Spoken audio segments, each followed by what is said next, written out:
नमस्कार, स्वागत है आप सभी का। आप देख रहे हैं हमारे खास पेशकश हरियाणा के बढ़ते कदम। हरियाणा विधानसभा के शीतकालीन सत्र के पहले दिन सदन में दिवंगत आत्माओं के लिए शोक प्रस्ताव पढ़कर श्रद्धांजलि दी गई। वहीं मुख्यमंत्री मनोहर लाल ने सदन को आश्वासन दिया कि जल्दी ही प्रदेश को जलभराव और सेम की समस्या से छुटकारा मिल जाएगा।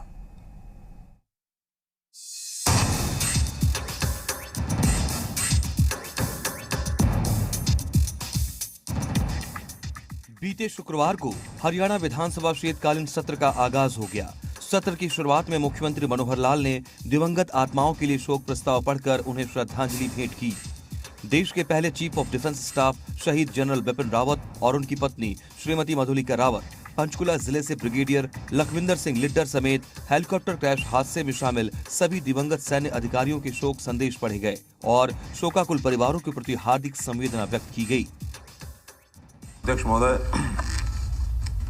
ये सदन भारत के पहले chief of defence staff general Bipin Rawat और उनकी पत्नी श्रीमती मधुलिका रावत के 8 दिसंबर 2021 को हेलीकॉप्टर दुर्घटना में हुए दुखद व असामयिक निधन पर गहरा शोक प्रकट करता है।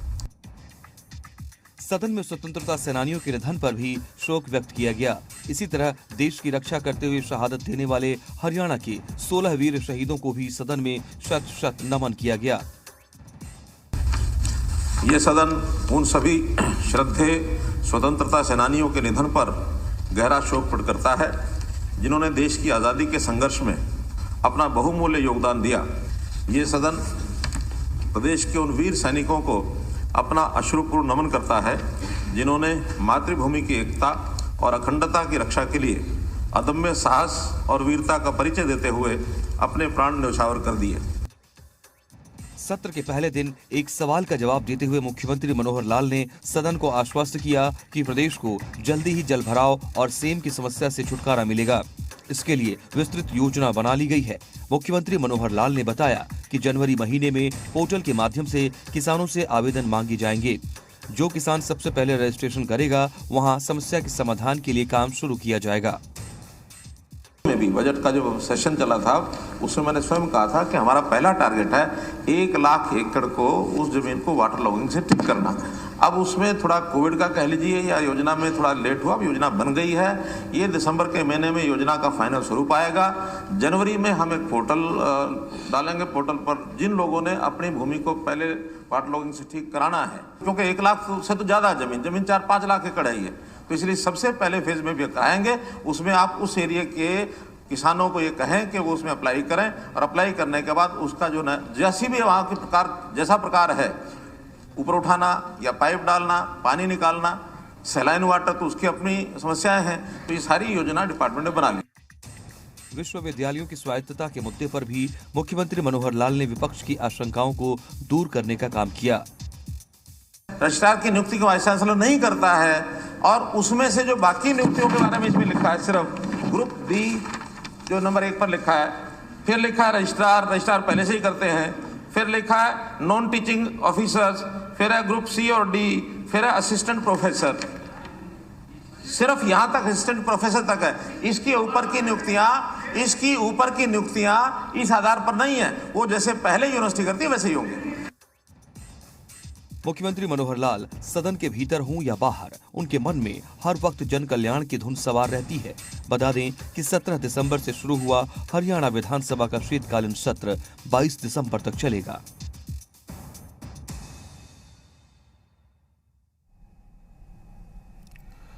बीते दिनों किसान आंदोलन स्थगित होने के साथ ही किसानों ने धरने हटाकर सड़कें खाली कर दी। हरियाणा के सीएम मनोहर लाल ने भी इस फैसले का स्वागत किया। साथ ही मृतक किसानों के परिवारों को आर्थिक मदद देने और किसानों पर दर्ज केस वापस लेने की किसानों की प्रमुख मांगों पर फिर से उचित आश्वासन दिया।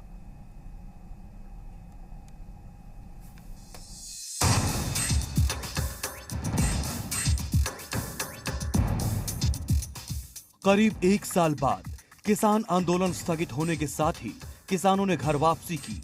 किसानों की तरफ से धरना स्थलों से धरना हटाने के फैसले का सीएम मनोहर लाल ने भी दिल खोलकर स्वागत किया।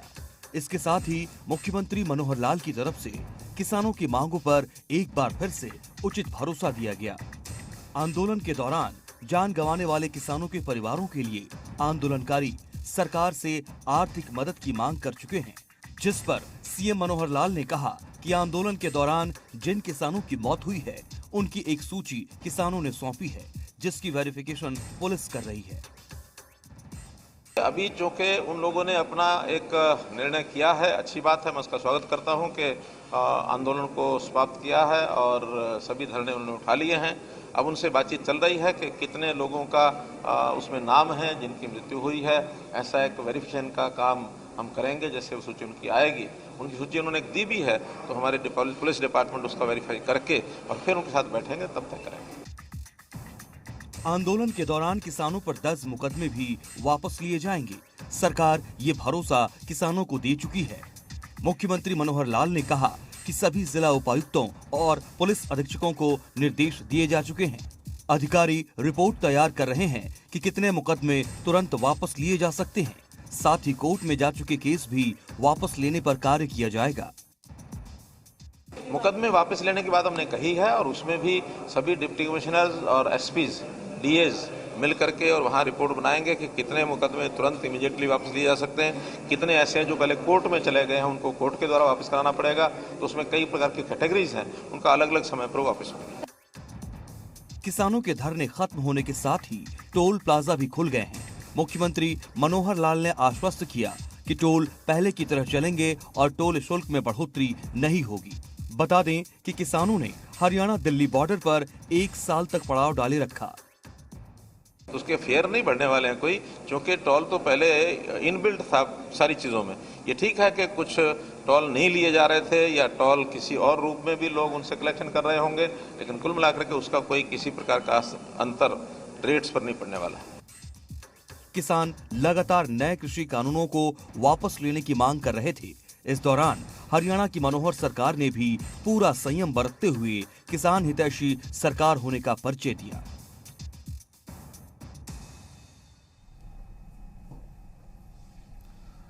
हरियाणा के मुख्यमंत्री मनोहर लाल ने प्रशासनिक सुधार विभाग की 15वीं बैठक की अध्यक्षता की, जिसमें मुख्य तौर पर 9 मसलों पर चर्चा की गई। मुख्यमंत्री ने अधिकारियों को जन कल्याण की योजनाओं को तेजी से लागू करने के साथ लक्ष्य हासिल करने के दिशा निर्देश दिए।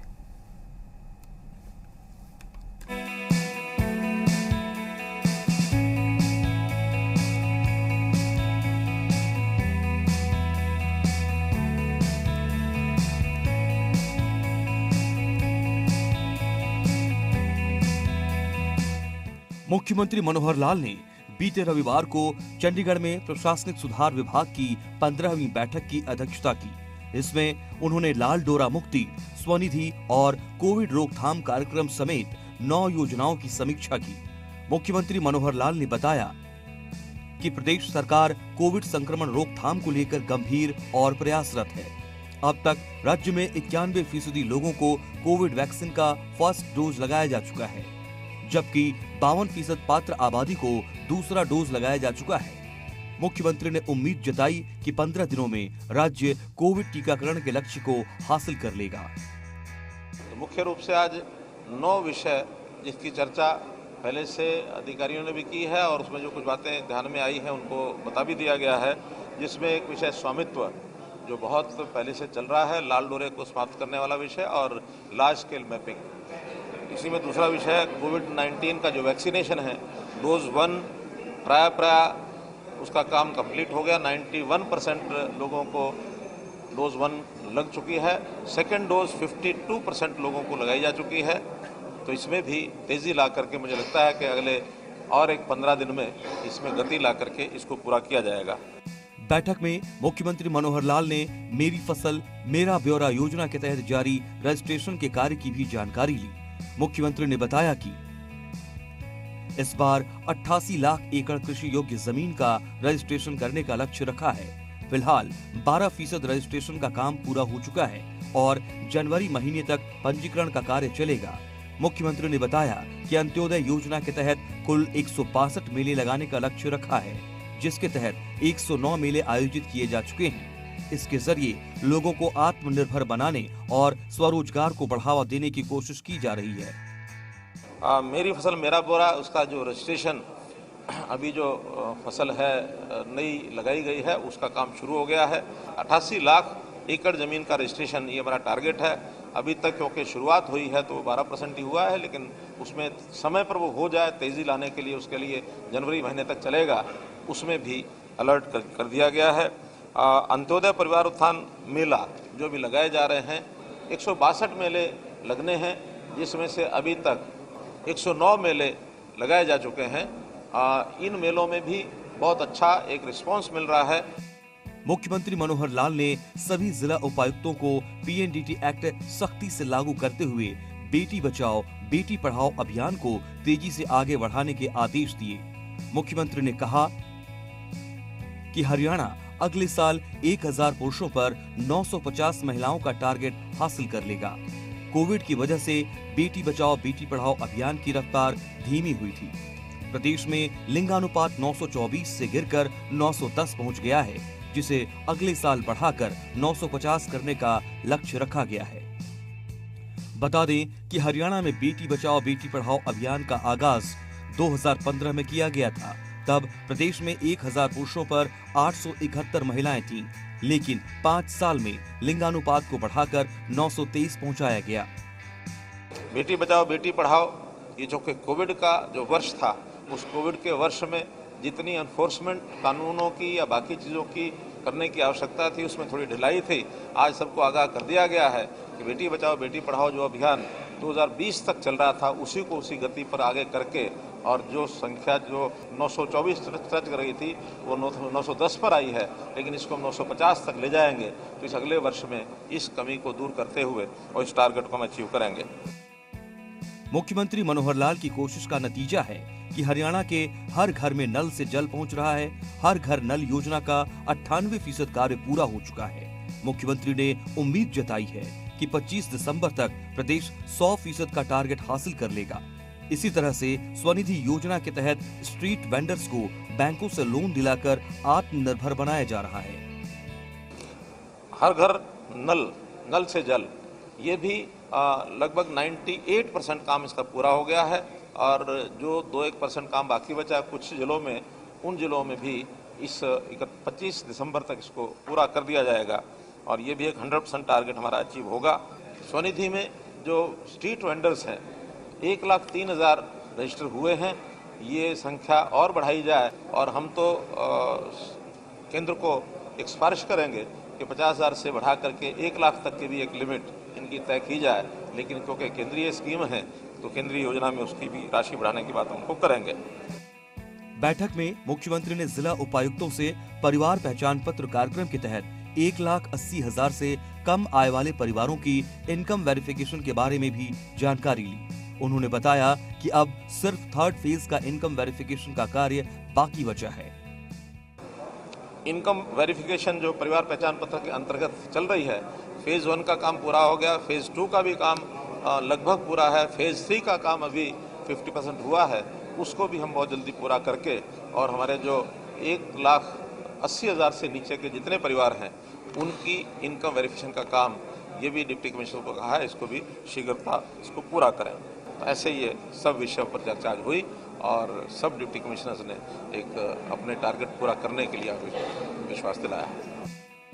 मुख्यमंत्री मनोहर लाल ने समर्पण पोर्टल के तहत किए जा रहे स्वयं सेवकों के पंजीकरण के बारे में भी जानकारी ली। मनोहर सरकार की महत्वाकांक्षी योजना के जरिए समाज सेवी, व्यापारियों और साधन संपन्न लोगों को जरूरतमंद लोगों की मदद के लिए प्रोत्साहित किया जा रहा है।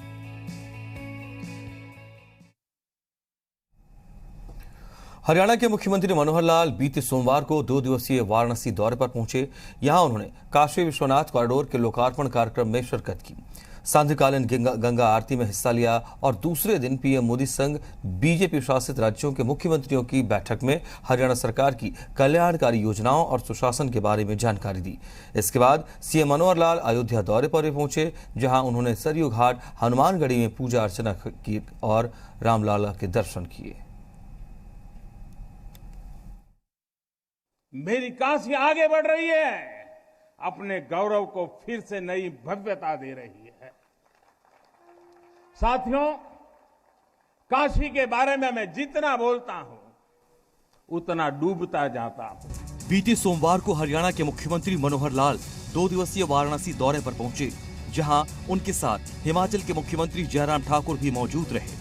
हरियाणा के मुख्यमंत्री मनोहर लाल ने वाराणसी में पीएम मोदी के dream project Kashi Vishwanath corridor के लोकार्पण कार्यक्रम में शिरकत की। इस कॉरिडोर को बनाने में 339 करोड़ रुपए खर्च हुए हैं। इसमें 23 इमारतें और 27 मंदिर हैं। काशी विश्वनाथ कॉरिडोर के लोकार्पण के बाद संध्याकालीन गंगा आरती देखने के लिए मुख्यमंत्री मनोहर लाल प्रधानमंत्री मोदी संग क्रूज से गंगा जी के घाट पर पहुंचे। यहाँ उन्होंने पीएम मोदी और अन्य बीजेपी शासित राज्यों के मुख्यमंत्रियों के साथ भव्य गंगा आरती देखी। इस दौरान मुख्यमंत्री ने स्वयं इस अद्भुत दृश्य का वीडियो बनाया। मुख्यमंत्री ने कहा, वाराणसी में गंगा जी के घाट पर ठंडी ठंडी हवा चल रही है। कितना सुहावना दृश्य है। दीपमाला और दियों से वाराणसी की दीवारें जगमगा रही हैं। मुख्यमंत्री मनोहर लाल ने आरती के दौरान सभी के कल्याण की कामना की। यहाँ ठंडी ठंडी हवा चल रही है वाराणसी में, गंगा के घाट पर। क्या दृश्य है।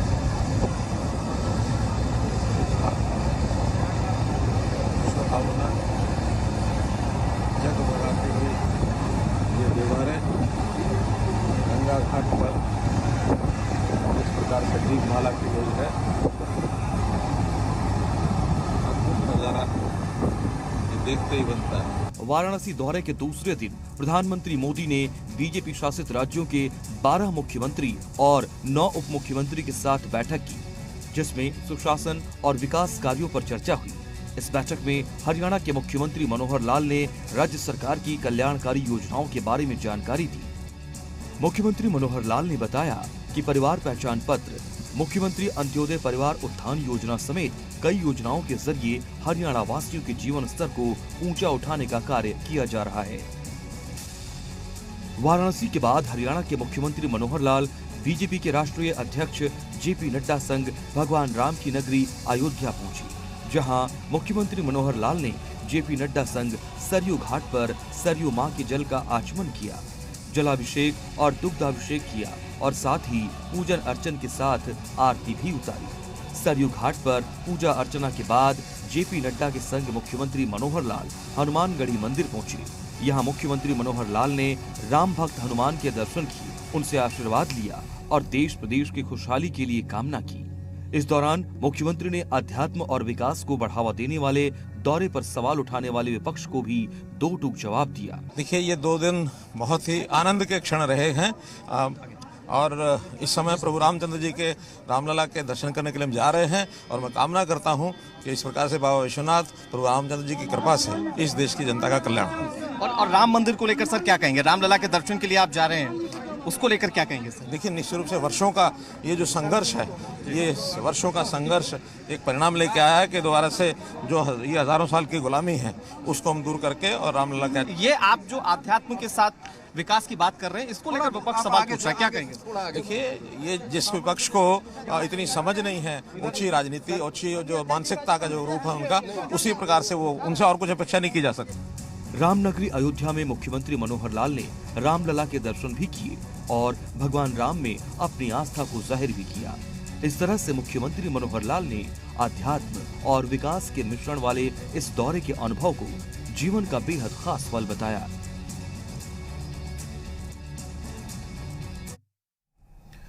श्रीमद् भागवत गीता जीवन का सार है। गीता के एक श्लोक मात्र को जीवन में उतारकर कोई भी व्यक्ति अपने जीवन को सफल बना सकता है। ये शब्द हरियाणा के मुख्यमंत्री मनोहर लाल ने अंतर्राष्ट्रीय गीता जयंती समारोह के तहत गीता ज्ञान संस्थानम की तरफ से आयोजित युवा सम्मेलन में कहे। उन्होंने युवाओं को गीता के ज्ञान का अनुसरण करने को लेकर प्रेरित भी किया।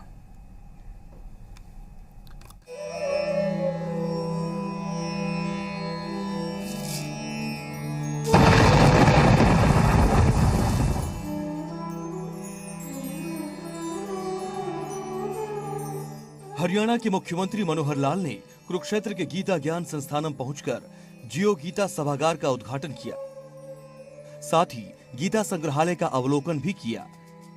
इसके बाद मुख्यमंत्री मनोहर लाल ने गीता ज्ञान संस्थानम में युवा चेतना कार्यक्रम में भी शिरकत की। इस मौके पर लोकसभा स्पीकर ओम बिरला विशेष तौर पर मौजूद रहे। इस अवसर पर मुख्यमंत्री मनोहर लाल ने युवा सम्मेलन को संबोधित किया।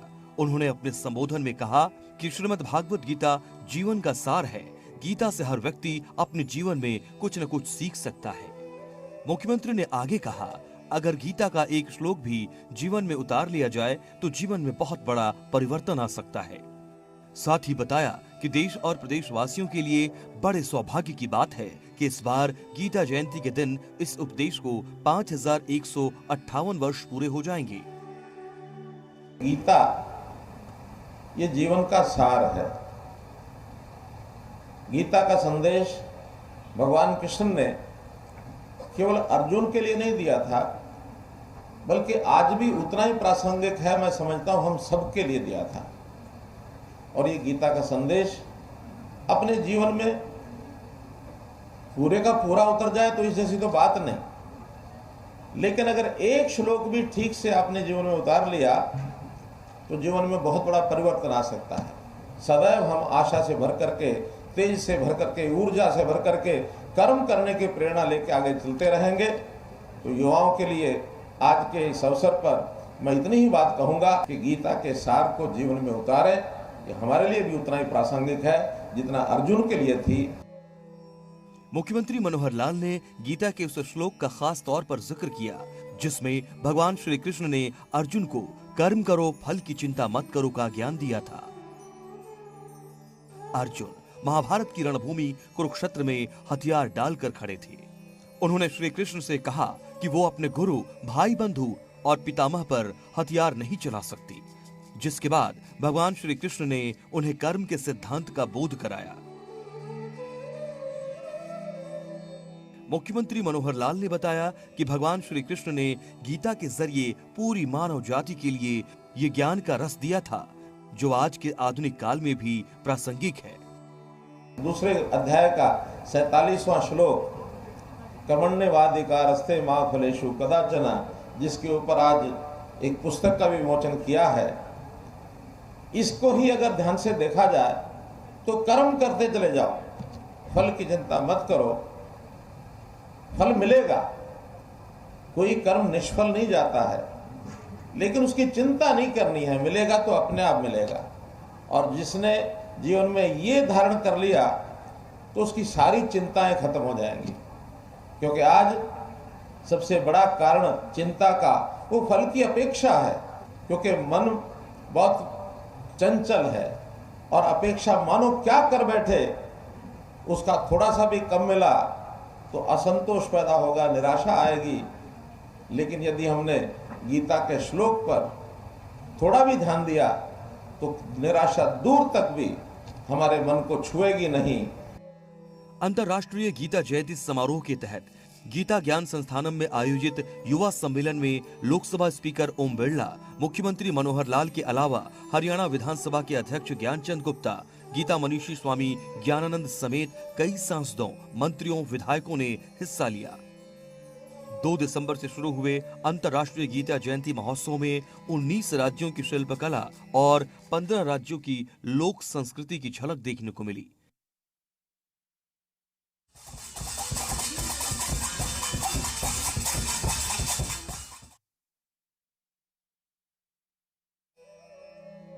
इसके साथ ही पहली बार 75 तीर्थों पर सांस्कृतिक कार्यक्रमों का आयोजन भी किया गया। हरियाणा की मनोहर सरकार ने केंद्र की मोदी सरकार के साथ मिलकर कुरुक्षेत्र को इंटरनेशनल पर्यटन हब के तौर पर पहचान दिलाने की कोशिश की है, जो काफी हद तक कामयाब होती नजर आ रही है। कुरुक्षेत्र को अंतर्राष्ट्रीय स्तर पर खास पहचान दिलाने की कोशिश में सीएम मनोहर लाल का विशेष योगदान है।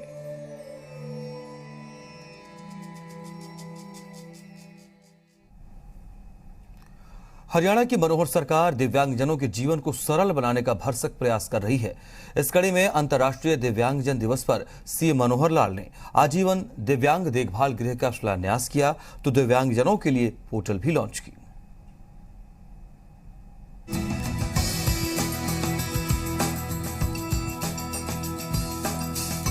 3 दिसंबर को अंतर्राष्ट्रीय दिव्यांग दिवस पर सीएम मनोहर लाल ने दिव्यांगजनों को विशेष तोहफा दिया। मुख्यमंत्री ने हर जिले के एक स्टेडियम में दिव्यांग खेल कॉर्नर बनाने की घोषणा की, तो वहीं राजकीय अंध विद्यालय पानीपत की नई बिल्डिंग बनाने और नेत्रहीन अधिकारियों को ब्रेल प्रिंटर दिए जाने की भी घोषणा की। इस खास मौके पर सीएम मनोहर लाल ने वीडियो कॉन्फ्रेंसिंग के माध्यम से अंबाला के आजीवन दिव्यांग देखभाल गृह का शिलान्यास किया। उन्होंने बताया कि मानसिक रूप से अक्षम लोगों की देखभाल के लिए अंबाला में 5 एकड़ जमीन पर 31 करोड़ 71 लाख रुपए की लागत से आजीवन दिव्यांग देखभाल गृह का निर्माण किया जाएगा, जिसमें 100 दिव्यांग जनों के लिए वस्त्र, भोजन और उचित देखभाल की पूरी व्यवस्था होगी। सीएम मनोहर लाल ने कहा कि देश में करीब 50 लाख मानसिक अक्षम हैं। हरियाणा सरकार ज्यादा से ज्यादा दिव्यांग जनों के लिए व्यापक स्तर पर सुविधाएं देने का प्रयास कर रही है। तीसरा जो इनॉग्रेशन किया है वो है जो हमारे मानसिक रूप से अक्षम व्यक्ति हैं उनकी आजीवन देखभाल हो। तो ये आजीवन देखभाल के लिए आज जो ये भवन इसका निर्माण किया गया है, 5 एकड़ की भूमि पर ये भवन बनेगा और लगभग 31 करोड़ 71 लाख रुपए की लागत इस पर आएगी। 100 व्यक्तियों का इसमें रहने सहने का और ये प्रबंध किया गया है। वैसे अच्छा वातावरण में उनके लिए ये भवन जो बनाया गया है अम्बाला में, इसके लिए मैं विभाग का भी और खास करके हमारे अम्बाला के सभी बंधुजन, हमारे मंत्री अनिल विज जी समेत वहाँ का प्रशासन, इन सबको मैं शुभकामना और बधाई देता हूँ। मुख्यमंत्री मनोहर लाल ने दिव्यांग जनों के लिए सामाजिक न्याय एवं अधिकारिता विभाग की वेबसाइट और दिव्यांग अवार्ड के लिए ऑनलाइन आवेदन करने के लिए पोर्टल भी लॉन्च किया। इस पोर्टल पर दिव्यांग जन सीधे अलग अलग श्रेणी के अवार्ड के लिए ऑनलाइन आवेदन कर सकते हैं।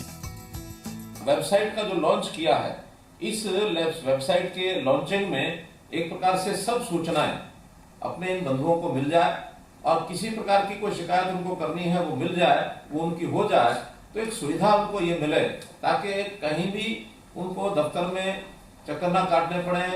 ऐसा ही दूसरा जो लॉन्च किया वेबसाइट वो है जो हमारे स्टेट अवार्ड्स के लिए लोगों को मैनुअली अप्लाई करना पड़ता था, तो मैनुअली अप्लाई करने के बजाय वो सब वेबसाइट से अप्लाई कर सकें ताकि उनको समय समय पर जो भी अवार्ड मिलने हैं उसका निर्णय विभाग के लोग करेंगे और उनको अवार्ड जो है उपलब्ध कराया जा सके। मुख्यमंत्री ने कहा कि दिव्यांग जनों के लिए सरकार व्यापक स्तर पर काम कर रही है। उन्होंने दिव्यांग जनों की मदद के लिए सामाजिक संस्थाओं से भी आगे आने की अपील की ताकि दिव्यांग जनों में आत्मविश्वास जगे। किसी भी दिव्यांगता के शिकार हैं ऐसे लोगों को एक आभास कराना कि वो भी आम आदमी की तरह और अपना जीवन यापन करें, उसके लिए एक आत्मविश्वास उनका सबका बढ़ना चाहिए और साथ ही शासन प्रशासन की ओर से भी जो सहयोग और सहायता उनकी की जा सकती है वो सब भी हम उनके लिए करते हैं। सरकार ने आज हमें जो कृत्रिम ये दिए हैं बैसाखी और ट्राईसाइकिल और जो ये कृत्रिम भवन बनाया है, ये बहुत अच्छा काम किया है हम लोगों के लिए। मुख्यमंत्री ने सामाजिक न्याय एवं अधिकारिता विभाग के अधिकारियों के साथ बैठक भी की और दिव्यांग जनों को दी जा रही अलग अलग सुविधाओं और पेंशन के संबंध में जानकारी ली।